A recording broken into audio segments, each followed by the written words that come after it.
Professor Hancock, we are very honored and happy that we have a chance to have this interview with you here in Prague for Roma and Sinti Center in Prague, the branch of Museum of Romani Culture. It's May 2023. We are here in occasion of 25th World Festival Camoro here in Prague. And I would like to ask you, I would like to start in the past and ask about your family background and about your family heritage and how it shaped your identity of being a Roma, if you can say us. Well, first of all, let me say it is a huge pleasure for me to be with you, to be back in beautiful Prague. So it's just a delight for me. And to see what we are capable of producing, it's amazing. The world doesn't know enough about what we are capable of when things are equal and we don't have other priorities. For me, I have a double background. One is from the Romungre people on my father's side. They were in the area not so far from here, called Mosonmagyarovar in Hungary. And those families, the family name was Benci. They left, a lot of Roma left in the 19th century from the Austro-Hungarian time. Many went to America, but some went also to England and France. And my grandfather married a Romnichal woman. These are English Romani people. So it's a mixture. I was born there. I was born in London. I was not involved politically in any way as a small boy. We knew that we were not Gaje, but we lived in a house and had a big family also. My grandfather's sister, my aunt, and her husband had a wagon, but we never lived in wagons.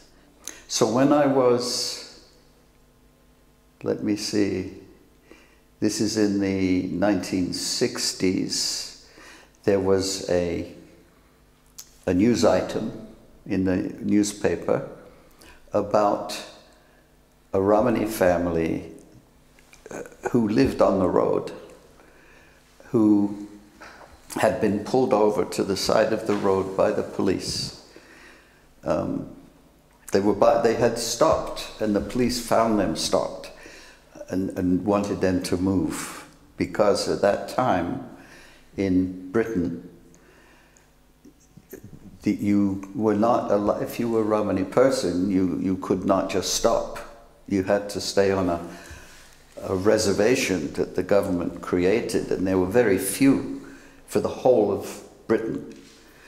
And there was a confrontation, and a child died because of this. And it got a very small piece in the newspaper. But I saw that, and it did something to me, because first of all, they were Romani people who were breaking a law, but the law, there was no compassion in the law. And I thought, what if they were relatives of mine? What if it had been us?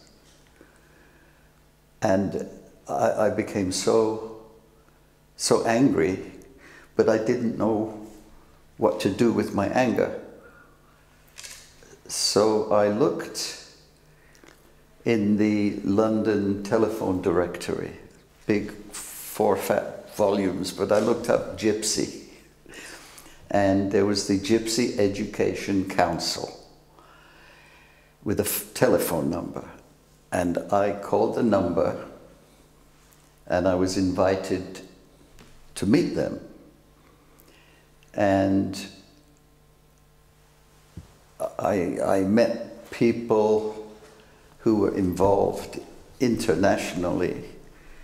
And I met some Gaje who were very supportive also. And I had also started to attend the University of London. I was able to be accepted as a minority because there was a program, an experimental program created by the socialist Prime Minister Harold Wilson. It didn't last very long, but I benefited from that, and one other person, an African man, also benefited.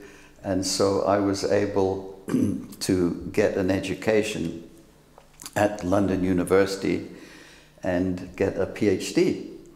And so these people at the Education Council were saying,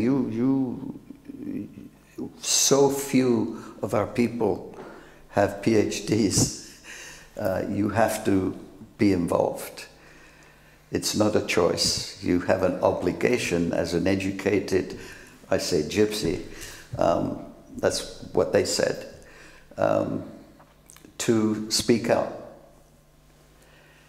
And so in 1971, there was the first World Romani Congress, and I went to that. And then I met some of the big names. The location for that was moved at the last minute because there were threats to disrupt the First World Romani Congress. And so a secret location had to be circulated, and we went to this place, and that's when I really got involved. So then I got a job. My academic area was in Creole societies and languages, and I was offered a job in Texas. I didn't apply to Texas. I applied to lots of places, but not Texas. But ironically, it was Texas that offered me this job, and I taught there for 46 years. And I don't know if you have here the tenure system. The tenure system is you are taken on to teach at the university, but unless you are promoted to a professorship or to be a professor, then you after 6 years you don't stay. If you get tenure, then you have security for your life. But until I got tenure, I didn't talk about my background, because when I was at the University of London, my supervisor told me, don't say you're a gypsy. It won't help you. Academically, it won't help you. He was trying to give me good advice. But that sort of advice is painful, but he didn't mean it in a bad way. He thought he was being supportive. So when I got tenure, I then went to the chairman of the department and said, I want to teach a course about gypsies. This is the only word they know back then. And because it was an English department, they said, yes, you can teach a course about the gypsy image in literature. So I put some notes together, and I thought, this is good, because I can use this topic as a doorway to talk about a lot of other things besides literature. And when they announced this new course, so many students signed up for it to be in my class. And some of them came dressed like Esmeralda and Carmen and, you know, bare feet, beads and everything. But when they discovered that it was a very serious course, and it was about history and geography and religion and culture and language and prejudice and genocide, I lost a lot of students because they were expecting something very different. And this is what we were just talking about now. In the United States, the average person thinks that gypsy is a behavior and not an ethnic people. You can be a gypsy. You just dress up and dance around. And so that has always and still is a real problem that we have. More in America, perhaps, than in Europe. The Romani population in the United States is huge, but they don't look like Hollywood gypsies. They look like regular people, and if they are darker, they think they are Mexicans. If they are like me, they think they're white. And you can hide because there are so many different ethnic and racial groups in America. You can hide very easily, pretend that you're something else. So that's how I got into it. And may I ask, you described the outline you said you saw in newspapers at the beginning. How old were you when you saw that? I must have been 23, 24, okay. Something like that, 24. Okay. So I expect that after that, when you get in touch with this education department, then it really evolved kind of quickly, the journey you make to international Romani movement and to your education. Yes, and then I went to different congresses and met different people. And at that time, before 1989, it was the Roma in Eastern Europe who had the loudest voice and were most organized. Although I think the impetus really came from Western Europe, with people like Phundrado and early people like that, because the Romani Union really developed out of the International Romani Committee and so on. So there was a lot of moving about and different names and different people. And it was the Quick people, family especially, who pushed for recognition, survivors from the Holocaust. Even they tried in Poland to make a king of all the Roma, and that was taken seriously in the news, but it didn't last. And the Holocaust destroyed everything. But then after the Holocaust, the people in France who tried to resurrect what they had started in the 1930s, President de Gaulle made it Romani political organizations illegal. It didn't stop anybody, but you know, when you are breaking the law, you find ways around that.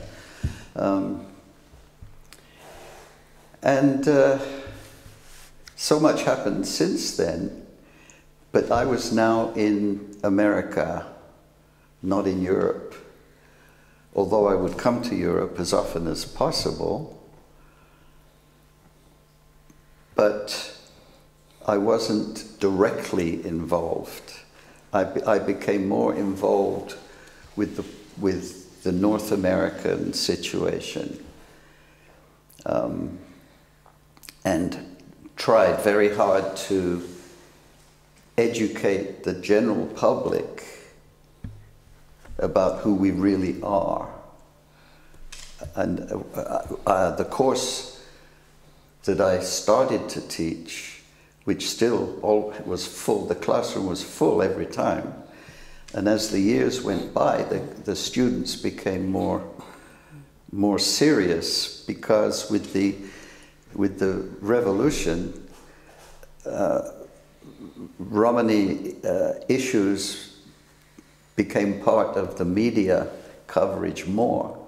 And so people were beginning to realize these are real people with problems, not Hollywood musicians and magicians and all of that. So I had some good students who went on to work with the Open Society and here and there. But then President Carter created the United States Holocaust Memorial Council. It had already been created, but we, the Romani population, we didn't know it was there until somehow, did you know there's a United States Holocaust Memorial Council? And I said, well, are we in it? No. So I was not an American citizen. At that time, my citizenship was British and EU. It's not EU anymore because Britain moved out. But at the time, I could, it was just a great passport to have.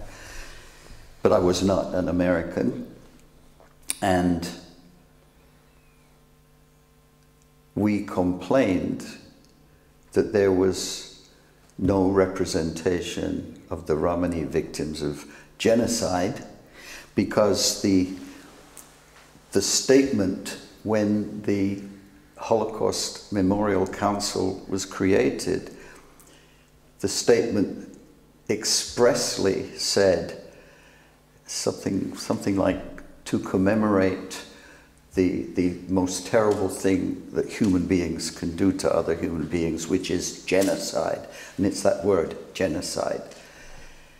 So I thought, well, some genocides obviously are worth more than other genocides, which means some human beings are worth more than other human beings.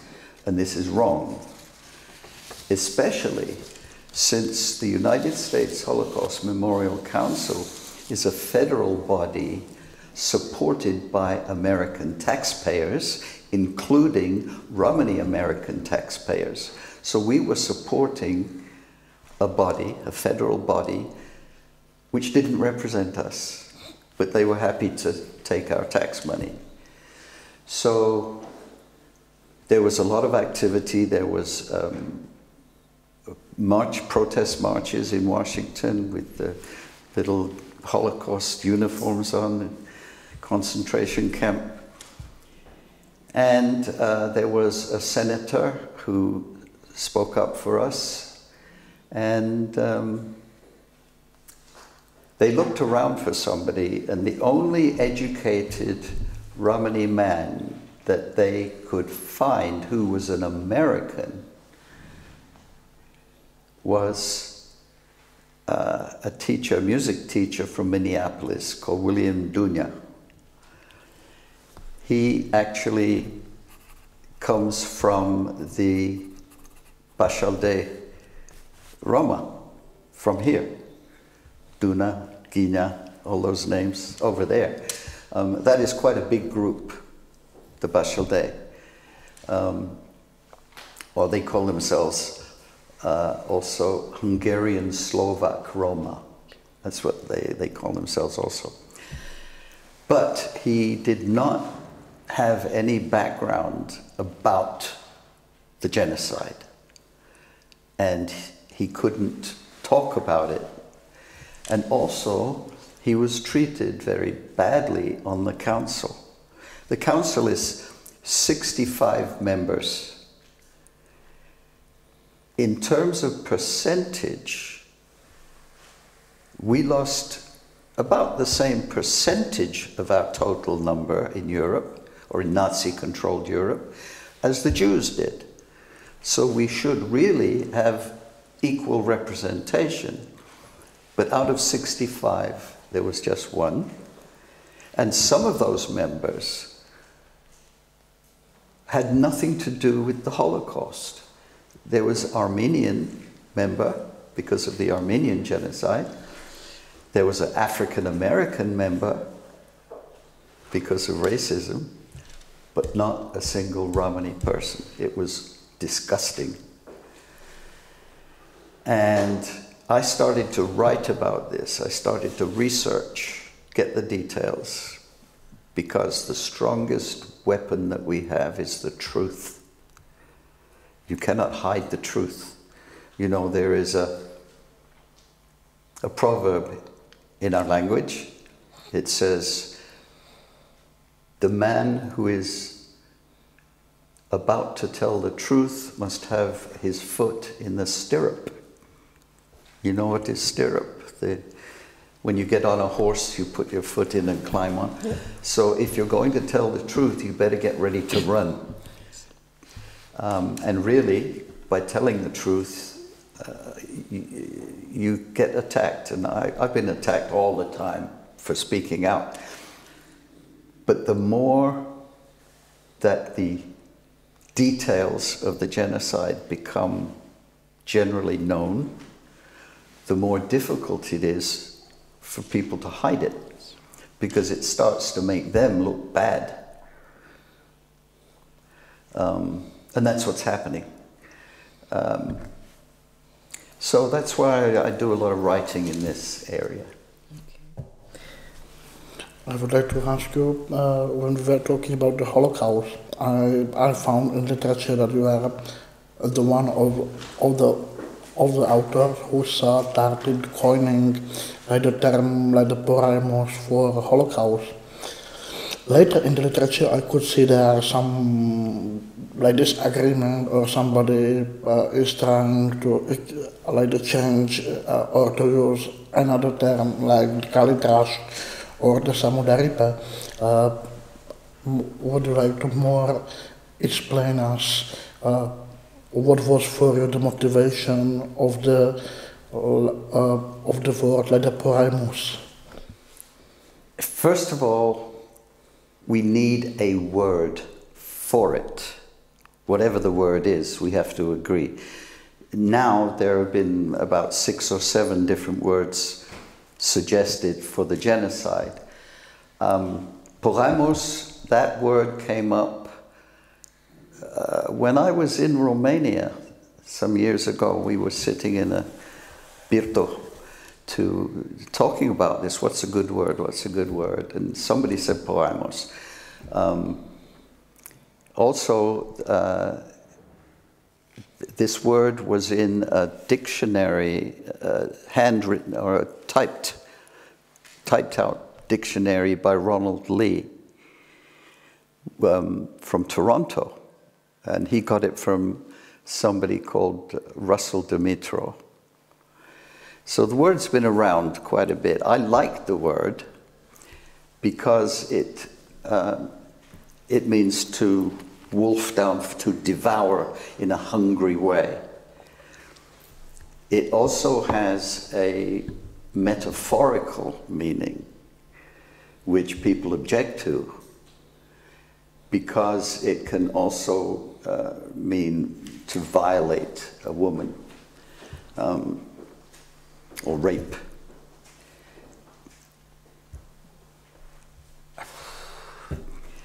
I don't personally see a problem with using that word, because rape is a horrible thing and the genocide is a horrible thing.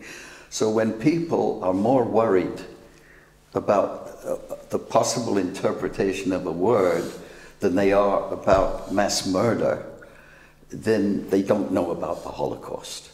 They're just being picky. If you look in the beautiful dictionary of the Swedish Taikon dictionary, do you have that book? I mean, look up poramos and it says devour. I don't have a problem with the fact that it means rape, because when we talk to each other, we say awful things.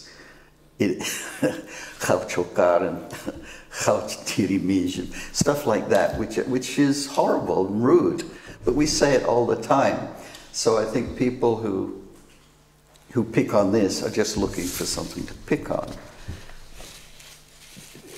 It's a characteristic